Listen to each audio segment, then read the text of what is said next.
안녕하세요, 미니스탁맨입니다. 2022년 2월 5일 폭락한 메타를 바라보며 그래도 나는 모아야겠다 라는 주제로 미니스탁 매수일지 말씀드려 보겠습니다. 이날 미장은 반등하는 날이었습니다. 지수 최고점 대비 다우 마이너스 4.6%, 나스닥 마이너스 12.2%, S&P 500 마이너스 6.2%인 상황입니다. 뉴욕 마감 기사 간단하게 살펴보겠습니다. 첫 번째, 호실적 아마존 13.53% 급등했다. 스냅 주가는 58.16 치솟아. 폭등이죠. 폭등 58%. 스냅 주주분들 정말 좋으시겠습니다.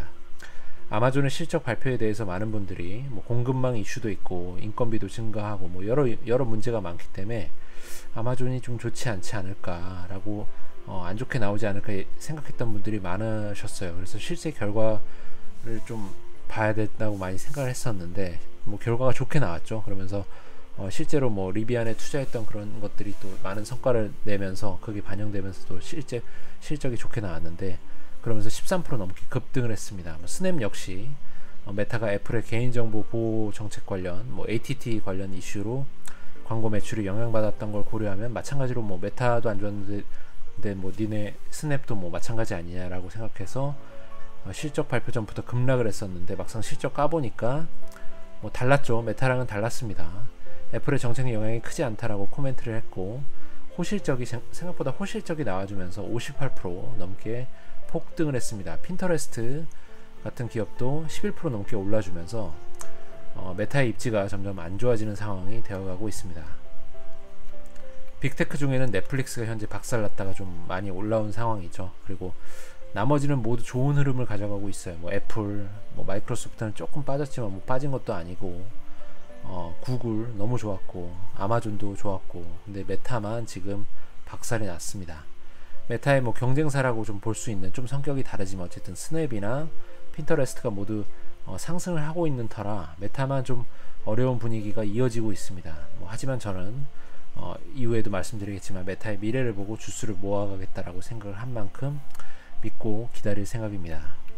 두 번째, 지금이 투자 적기다. 그리고 vs 약세장 진입 신호다라는 건데, 최근에 기술주들이 힘든 시간을 보내셨죠. 그리고 이제 실적 시즌이 마무리 단계에 있기 때문에 현재 분위기가 나쁘지 않다 보니까 지금이 투자 적기라는 전문가의 말이 있는 반면에, 또 한편으로는 넷플릭스나 메타가 20% 넘게 빠진 거 봐라, 하루 만에 빠진 거다, 그것만 봐도 약세장의 진입 신호다라고 해서 조심해야 된다는 전문가들의 의견이 있습니다.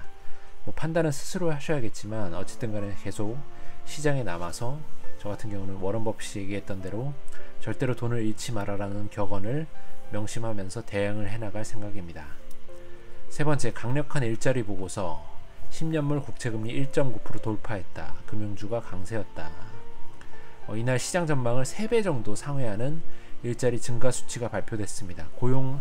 기업들이 뽑는 일자리가 굉장히 늘어났어요. 되게 고용 상황이 좋아졌죠. 고용률도 되게 좋아졌는데, 그러니까 실업률도 굉장히 낮아졌는데 일자리도 늘어나면서 굉장히 상황이 좋아졌습니다. 그래서 3월에 페드의 금리 인상에 좀 이유가 만들어졌죠. 발판이 만들어졌습니다. 오늘 좀 특이한 거는, 이날 특이한 건 10년물 장기 국채금리가 1.9%를 높게 돌파를 했는데도 불구하고 일반적으로 역외관계를 보였던 나스닥 기술주들의 흐름이 좋았다는 것입니다. 아마존이 쏘아 올린 작은 공과 같은 느낌으로 장기 국채금리가 올랐지만 기술주 역시 올랐습니다. 그래서 참 주가는 정말 여러 가지 요소에 따라 달라진다. 예측은 하지만 확신을 가져서는 안 된다는 생각을 다시 한번 하게 됩니다. 어쨌든 오늘도 룰대로 매수를 하였습니다. 총평가에 5,480만원 되어가고 있고요. 꾸준하게 변함없이 매수를 해 나가겠습니다. 금일 주문 내역은 포드 15만원, 애플 5만원, 메타 6만원, AMD 2만원, 엔비디아 4만원, 블록 5만원, 코카콜라 3만원, 부 10만원, 총 50만원 매수했습니다. 메타와 관련된 이슈들을 찾아보면서 좀 공부를 하고 있는데요. 불안하니까 하고 있죠. 사실 삼성증권 리포트를 한번 보실까요? 삼성증권의 김중환 애널리스트님이 메타 실적 발표가 있기 전인 1월 28일에 올리신 장중의 코멘트입니다. 발표 전의 내용이에요. DM 프로젝트 매각하면서 올리신 코멘트입니다. 스테이블 코인 발행 계획을 포기했다. DM을 매각하기로 했다.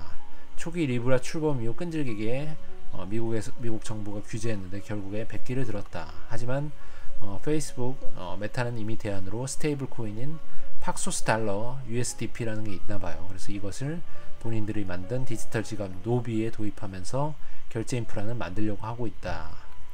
현재 메타의 12개월 포워드 P는 18.9배 수준인데 이것은 3년 평균 20.8배를 하회하고 있어서 밸류에이션 부담이 높지 않은 편이다. 실제로 S&P나 S&P P 대비하면 낮은 편이죠. 그렇기 때문에 주가가 폭락하기 전에도 밸류에이션이 높지 않은 편이었다라고 분명히 확인할 수 있고, 두 번째 보시면 3분기 애플 프라이버시 이슈, ATT 이슈의 피크아웃이 된 것 같은 가능성을 감안할 때 무난하게 실적이 나오지 않을까라고 예상을 하셨습니다. 그래서 실적 발표가 역시 무난했어요. 하지만 가이던스가 낮아지면서 폭락을 했는데요. 그래서 같은 김중환 애널의 2월 3일 폭락 이후에 코멘트를 또 보시면 정리를 기니까 정리를 제가 해봤어요. 메타 매출액 가이던스가 올해 1분기 컨센 302억 달러 대비해서 270에서 290달러로 하회했죠. 약 한 8% 정도가 내려갔는데 이게 숫자가 1만 차이 나도 1억 달러니까 굉장한 금액이 차이가 난 겁니다, 사실. 그래서 하회하면서 폭락을 했다.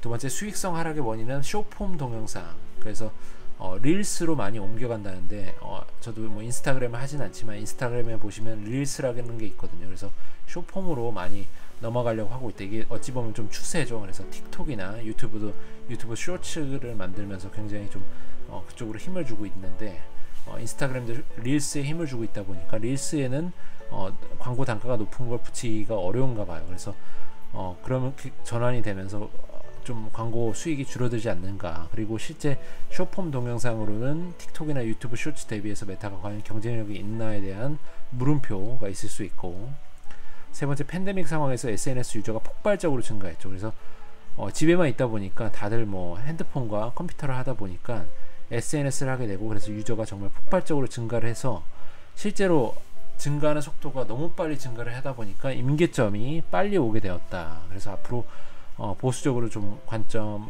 가져야 되지 않을까. 많이 안 내는 유저 증가세가 둔화되는 건 어쩔 수 없는 부분이다. 팬데믹의 어찌 보면 효과인 것이죠. 부정적인 효과. 예. 그간에 많이 꿀 빨았으니 지금은 좀 쉽지 않다라는 그런 내용이 될 수 있고요. 그런데 이게 디즈니랑 비교를 해보면 메타와 좀 비슷한 것 같은데, 디즈니는 사업의 한 축을 스트리밍 OTT 서비스와 극장 이런 컨텐츠 관련된 서비스라 볼 수 있고, 또 하나의 또 큰 축은 팬데믹 이전에는 이게 더 굉장한 비중을 차지해서 사실 이게 굉장한 매출의 수익의 한 축인데, 디즈니랜드가 좀 잘 돼야지 이제 디즈니 주가가 좀 올라갈 것으로 보는데, 마찬가지로 메타도 이제 두 가지 노선을 탔어요. 한쪽은 SNS, 그간의 광고 수익으로 먹고 살던 SNS의 한 축이 있고, 또 한 축은 리얼리티 랩스라고 해서 메타버스 쪽에 성과가 나와줘야지 주가가 오를 것으로 분명히 생각이 듭니다. 당연히 디즈니 같은 경우는 팬데믹 종식돼가지고 디즈니랜드가 사람들을 미어 터지게 되면 주가가 올라가겠죠. 거기서 돈을 많이 쓸 테니까요. 메타 역시도 본인들이 말한 메타버스 분야에서 가시적인 무언가를 보여주게 된다면, 무언가 하나라도 제대로 나와준다면 그것이 주가에 반영이 되지 않을까라는 생각이 듭니다. 실제로 주가 보고의 의지는 강력하지 않나라고 생각을 해요. 사명을 바꾼 건 물론이겠고요. 한 가지 뉴스 기사 보시면, 페이스북, 구글 주가 힙이 갈린 이유는 애플 때문이다. 애플의 프라이버시 정책 때문.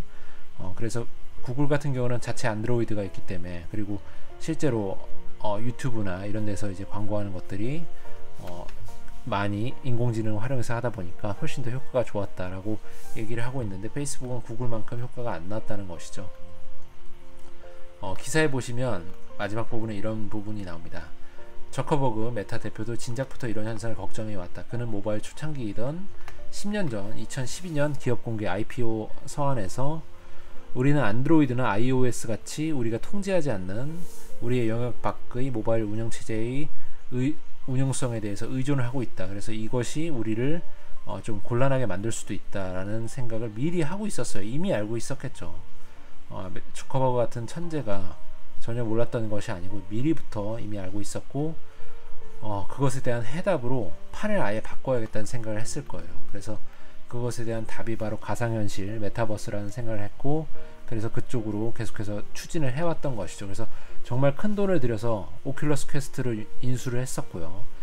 오큘러스 퀘스트가 나온 지가 벌써 7년이 되었는데 실제 뭐 저는 해본 적은 없습니다만, 아마 검색해 보시고 영상이나 컨텐츠를 찾아보시면 아직까지는 조금 해상도나 이런 면에서 조금 멀미가 나고 좀 부족한 면들이 있지만, 실제로 체험해 보신 분들의 긍정적인 평가가 굉장히 많고, 작년에 뭐 크리스마스 선물 1위로 뭐 오큘러스 퀘스트를 많이 꼽았다고 해요, 미국에서. 그래서 실제로 쓰시는 분들이 굉장히 많이 늘어났고, 메타 쪽에 이제 홍보하시는 분들의 그런 기사들을 얘기 들어보면, 오큘러스 퀘스트의 사용자가 1000만을 돌파하기 시작하면 어느 정도 임계점에 돌파해서 그때부터는 규모의 경제로 굉장히 좀 메타버스 세상으로 넘어가게 되는 그런 시점으로 보고 있다라는 것인데, 어쨌든간 뭐 주커버그는 10년 전부터 이미 이런 것들을 생각했고 나름 준비를 해왔습니다. 아직까지는 구체적으로 뭐가 나오진 않았지만 가시화되지 않았기 때문에 밝히지 않고 있는 거라고 저는 생각을 하고 싶어요. 이미 10년 전에 알고서 이런 걸 준비해 왔는데 과연 대책이 없었을까요? 대책을 만들어 왔었겠죠. 그래서 아예 좀 판을 바꿔버려야겠다, 메타버스에서 본인만의 룰을 만들어서 애플과 구글의 지배에서 벗어나자라는 생각을 해왔을 것이라 생각하고, 지금 그런 것들을 가시화하기 위한 노력을 하고 있는데 아직까지 구체적으로 보여줄 만한 정도까지 이르지 못한 겁니다. 저는 그렇게 생각을 하고 있습니다. 그래서 저와 같은 생각을 하시는 분이라면 지금의 폭락은 사실 너무나 좋은 매수 기회일 것이고요. 아직 그러한 세상이 오려면 한참 멀었다. 그리고 애플이나 뭐 마이크로소프트 같은 회사들이, 다른 회사들이 분명히 더 좋은 성과를 낼 거다라고 생각을 한다면 팔고 나가셔야 되겠죠. 그런 생각이 듭니다. 뭐 저 같은 경우는 좋은 기회라고, 매수 기회라고 생각을 하지만 당분간은 굉장히 꽤 한동안은 안 좋을 수도 있기 때문에 천천히 모아갈 생각입니다. 모아가다가 갑자기 뭐 올라버리면 그건 뭐 오르니까 또 좋은 것일 거고요. 사실 뭐 근데 어떻게 될지는 확답할 수는 없어요. 뭐 그렇기 때문에 저는 메타도 사고 애플도 사고 하려고 하고 있습니다. 둘 다 사면 뭐 좋겠죠. 뭐 짜장면, 짬뽕 다 먹고 싶어서 짬짜면 먹는 그런 기분으로 다 사려고 합니다. 그저 모아갈 뿐입니다. 다만 뭐 메타를 생각할 때 주커버그의 천재성, 그리고 조단위의 회사 매각 기회에도 굴하지 않고 스스로 거절하고서 회사를 키워냈죠. 지금까지 그 결단력, 그리고 정말 가장 많은 유저를 보유하고 있는 것이 바로 메타죠. 수억 명의 사람을 모아놓은 플랫폼으로서의 유리한 입장 등을 생각하면 절대 포기하지 않고 기대를 갖고 모아가려고 합니다. 어쨌든 저는 과연 메타가 어떻게 될지 모르겠지만 그러한 이유로 메타를 꾸준하게 지금처럼 제 룰에 따라 모아가려고 합니다. 오늘은 여기까지 하겠습니다. 모두 성공투자 기원 드리고요. 좋은 하루 되셨으면 좋겠습니다. 감사합니다.